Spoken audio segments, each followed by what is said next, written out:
Ustaz, apa hukumnya membudidayakan sarang walet?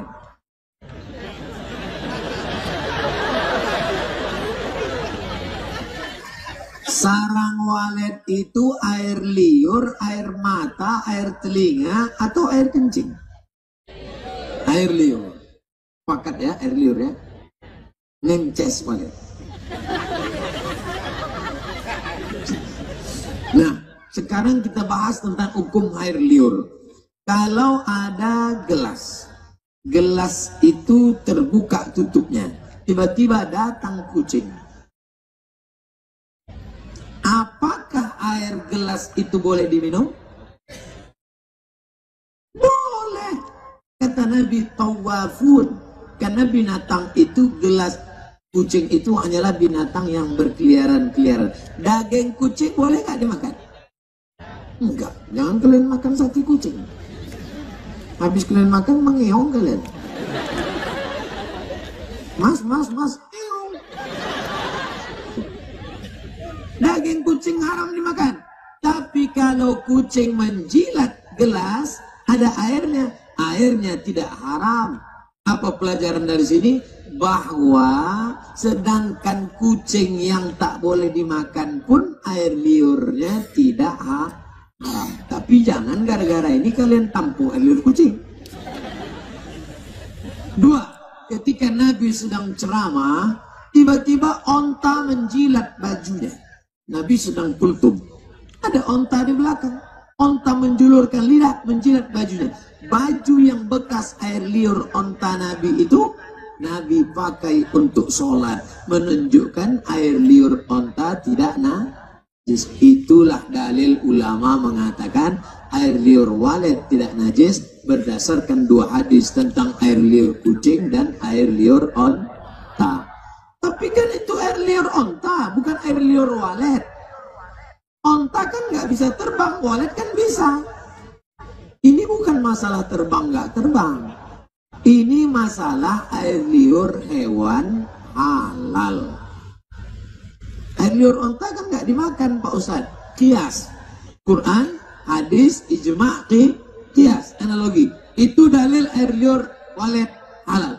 Lalu kenapa ada ustadz yang mengharamkan? Ustadz yang mengharamkan air liur walet, kata dia, kotoran walet bercampur dengan air liur, maka air liur menjadi mutanajis. Dia bukan najis, dia suci berubah jadi najis gara-gara bercampur. Karena sampai sekarang walet belum punya WC umum. Orang yang ngomong gini nggak ngerti Pak Ustadz. Akhirnya dipasanglah CCTV di kamar walet. Dilihat gimana walet memasang sarang.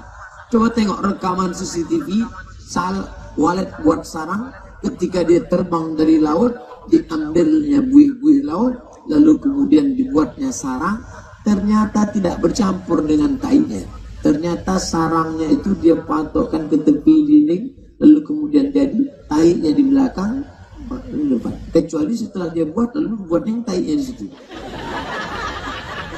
Maka bercampur antara tai dengan air liur. Lihat fatwa Majelis Ulama Indonesia, air liur walet halal. Lalu kenapa banyak orang mengharamkan marah? Bukan air liurnya, sarang waletnya dibuat di tengah masyarakat.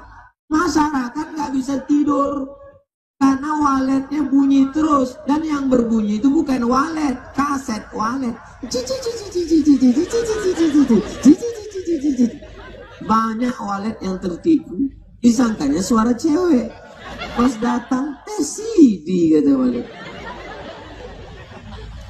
Kalau mau buat sarang walet, buat di tepi hutan, buat gedung yang tinggi, tidak mengganggu masyarakat, supaya rezekinya barokah. Supaya rezeki barokah, keluarkan zakat dari hasil penjualannya. Setelah dijual, keluarkanlah zakat 2,5%. Kalau dapat saya hasilnya 100 juta Pak Ustadz, 2,5 juta. Mudah-mudahan Bapak Ibu semua punya uang masing-masing 100 juta. Dari bunyi aminnya banyak yang nggak yakin. Mudah-mudahan Bapak Ibu punya duit 100 juta. Kalau gini nampaknya duit kita nggak bisa nilai dari muka orang. Ada hitam, pesek, pendek, tengok duit banyak. Ganteng putih, tengok duit 2000 perak. Bapak Ibu punya duit hasil dari panen walet 100 juta. Keluarkan zakat 2,5 juta. Dapat 1 miliar Pak Ustadz, keluarkan zakat 25 juta. Maka belikan. Kemana kami salurkan Pak Ustadz? Basnas, Badan Amil Zakat Nasional Kabupaten Kutai Kartanegara. Saya tidak ada tanya tadi Pak PLT Bupati berapa zakat di Kutai, saya tak tanya. Saya mau bawa berita dari kampung halaman saya, namanya Kabupaten Siak. Zakatnya 1 tahun 10 miliar. Kabupaten Siak. Kutai Kartanegara APBD nomor 1 di Indonesia. Nomor 2 Bengkalis, Riau. Siak tak nomor berapa, tapi zakatnya bisa banyak. Dari mana zakat bisa banyak terkumpul? Karena dikeluarkan peraturan daerah, PNS, ASN, guru, BUMN, bayar zakat potong atas. Ustadz Somad ceramah, bayarlah zakat, bayarlah zakat. Pas dihitung 1,2 M. Nggak naik-naik. Saya mundurkan diri. Saya tim sosialisasi zakat provinsi. 5 tahun di situ. Zakat cuma 1,2 M. Bupati nggak pernah ceramah. Diam aja. Bisa 10 M.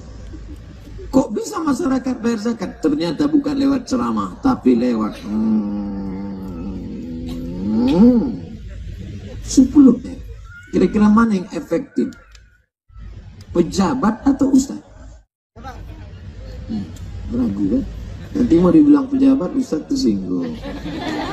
Mau dibilang ustaz, pejabat tersinggung. Ustaz menceramahi umat dari bawah, yang punya kekuasaan dari atas. Mudah-mudahan lahir DPR wakil rakyat yang mengeluarkan perda zakat potong atas. Assalamualaikum Ustaz Somad. Waalaikumsalam. Saya mau caleg nih Pak Ustaz. Mantap, mainkan. Apa pesan Pak Ustaz? Kalau kau duduk nanti di sana, DPR kota, DPR provinsi, DPR kabupaten, DPR RI, DPD, keluarkan perda zakat potong atas. Yang kedua, masukkan pendidikan agama di SMP dan SMA. Quran hadis, bahasa Arab, sejarah Islam, akidah akhlak, fikih. Kalau kau duduk di sana, keluarkan perda busana muslimah bagi perempuan muslimah. Yang non muslim tak usah kita ganggu. Gimana? Setuju? Yang saya tanya caleg yang sedang nelpon saya tadi. Ini kan teleponnya belum putus nih. Saya ulang, kita ulang lagi ceritanya. Assalamualaikum Pak Ustadz. Waalaikumsalam. Gimana Pak Ustadz? Saya mau mencaleg ini. Oke, mainkan, lanjut. Siap Ustadz dukung saya? Saya tak bisa dukung. Kamu gemuk, saya kurus. Bukan itu Pak Ustadz. Apa saran Pak Ustadz kalau saya mencaleg? Oke, lanjutkan. Tapi kalau kau duduk nanti di sana, kalau kau menjadi anggota legislatif, yang pertama, kau keluarkan perda zakat potong atas. Yang kedua, masukkan 5 pelajaran agama ke sekolah SMP dan SMA. Fikih, akidah akhlak, bahasa Arab, sejarah Islam, Quran hadis. Yang ketiga, keluarkan perda berbusana muslimah supaya terjaga perempuan-perempuan solehah-solehah. Gimana? Siap? Ini. Oke Pak Ustadz, insya Allah Pak Ustadz. Alhamdulillah dia pun mencaleg. Sudah 5 tahun, nggak pernah nelpon lagi. Entah duduk, entah terduduk. Kita doakan supaya caleg-caleg kita, supaya yang pro kepada ajaran Islam, yang memperjuangkan yang baik-baik, supaya mereka diingat Kalau yang ngaji nggak nyoblos, yang maulid nggak nyoblos, yang yasinan nggak nyoblos, yang sudah sholat nggak nyoblos, yang puasa sunat nggak nyoblos, ibu-ibu yang sudah wirid nggak nyoblos, kalian nggak nyoblos. Sedangkan yang komunis nyoblos, yang liberal nyoblos, yang homo nyoblos, yang lesbi nyoblos, yang mabuk nyoblos, yang sakau nyoblos. Jangan heran akan naik DPR pecandu narkoba karena yang nyoblos orang sakau. Tapi kalau orang baik-baik ini, insya Allah akan lahirlah wakil-wakil rakyat yang baik-baik. Amin. Usaha dari kita, doa, tawakal kepada Allah.